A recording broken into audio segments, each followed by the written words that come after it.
यहाँ की जनता उस तरह की नहीं है। यहाँ की जनता बस विकास चाहती है। विकास जिस रास्ते पे होगी उसी को हम लोग चुनेंगे। वोट हम लोग सारे आदमियों को विकास के नाम पर वोट देना चाहिए। ताकि कारण यह है कि यहाँ नरेंद्र मोदी के नाम पर ही वोट होने वाला है। यहाँ जदयू और आरजेडी के नाम पर वोट होने वाला नहीं है।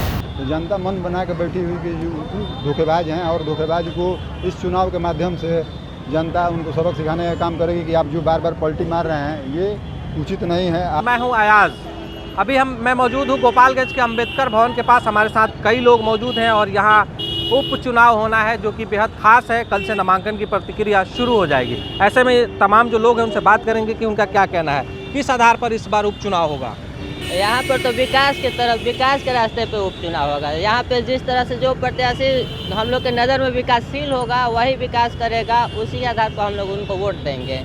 इसी के आधार पर हम लोग उनको चुनेंगे कि हाँ हमारा प्रत्याशी कैसा हो, विकास करेगा या नहीं करेगा। अगर विकास लायक नहीं होगा तो उनको वोट नहीं करेंगे। क्या लगता है नीतीश और तेजस्वी की जोड़ी के आधार पर वोट मिलेगा? नहीं, ऐसा तो हमको नहीं लगता है, क्योंकि यहाँ की जनता उस तरह की नहीं है। यहाँ की जनता बस विकास चाहती है। विकास जिस रास्ते पे होगी उसी को हम लोग चुनेंगे।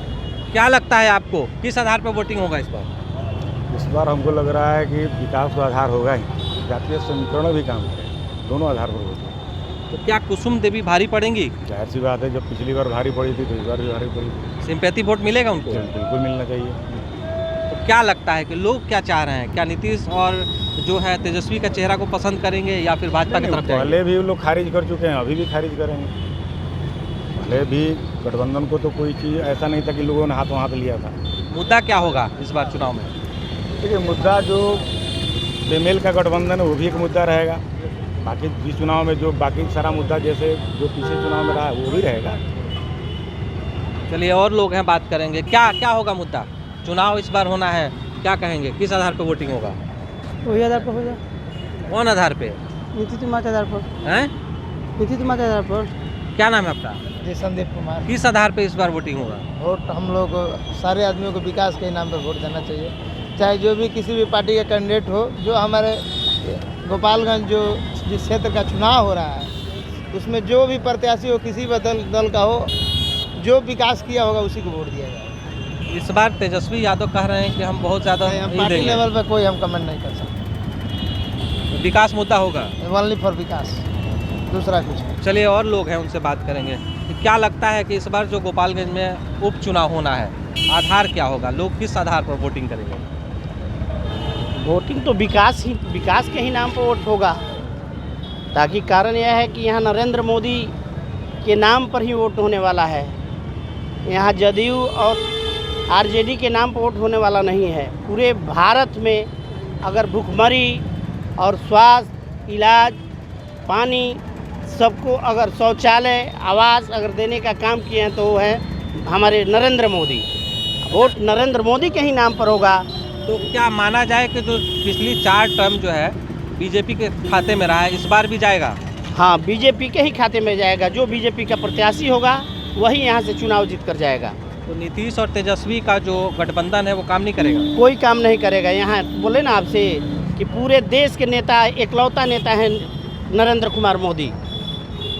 उन्हीं के नेतृत्व में चुनाव होता है, होगा।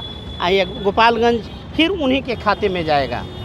कुसुम देवी क्या मात दे पाएंगी महागठबंधन के प्रत्याशी को? मैं कुसुम देवी का नाम नहीं रखूंगा, लेकिन भाजपा से जो प्रत्याशी होगा वही चुनाव जीतेगा। क्या लगता है आपको, आधार क्या होगा इस बार महागठबंधन चुनाव?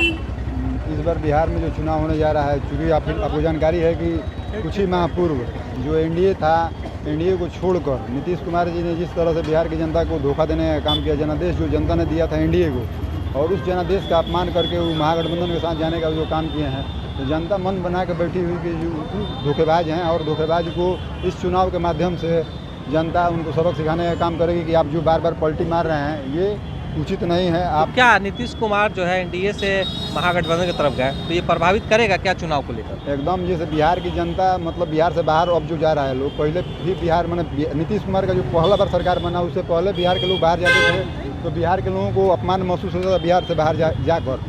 वही स्थिति फिर नीतीश कुमार ने इस समय पैदा कर दी है। अब फिर बिहार से लोग बाहर जा रहे हैं, दिल्ली, बॉम्बे या जहाँ कहीं भी जा रहे हैं, लोग बोल रहे हैं पलटी मार वाले पार्टी स्टेट के मुख्यमंत्री वाले राज्य से आप लोग आए हैं। तो ये स्थिति उन्होंने बिहार की बना दी है, जिससे बिहार की पूरी जनता क्षुब्ध है और इस चुनाव के माध्यम से बिहार की जनता बताने का काम करेगी कि नीतीश कुमार ने जो काम किया वो गलत काम किया। बिहार के लोग विकास के साथ रहते हैं और सब लोग जानते हैं कि विकास इस समय देश में कौन कर रहा है, और यहाँ पर पार्टियाँ गौण हो गई हैं।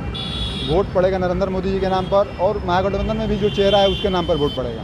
चलिए, क्या लगता है चाचा, आप बुजुर्ग हैं, काफ़ी अनुभव होगा, कई चुनाव देखे होंगे आप, इस बार चुनाव में क्या होगा? उपचुनाव में क्या नाम है, भाजपा का पड़ेगा। क्या महागठबंधन की तरफ से न लड़ाई में रहेगा, लेकिन मजबूत भाजपा है। मजबूत भाजपा होगा? किस आधार पर लोग वोट करेंगे भाजपा पर? नरेंद्र मोदी के नरेंद्र मोदी का नाम ही काफ़ी होगा, उनके चेहरे पे वोट मिलेगा। नीतीश कुमार के चेहरे पे नहीं मिलेगा? नहीं, और तेजस्वी यादव के? नहीं, लड़ाई रहेगा उससे। हाँ। तो क्या होगा, विकास भी मुद्दा होगा क्या? हाँ, क्या नाम है चाचा? अजय तिवारी। तो ये जो है तमाम लोग हैं जो गोपालगंज से, इनका कहना है कि विकास खास मुद्दा होगा। और एक बड़ी बात उन्होंने कहा कि नरेंद्र मोदी के चेहरे पर भी ये गोपालगंज उपसभा का चुनाव इस बार फिर से होगा। गोपालगंज से अयाज अहमद।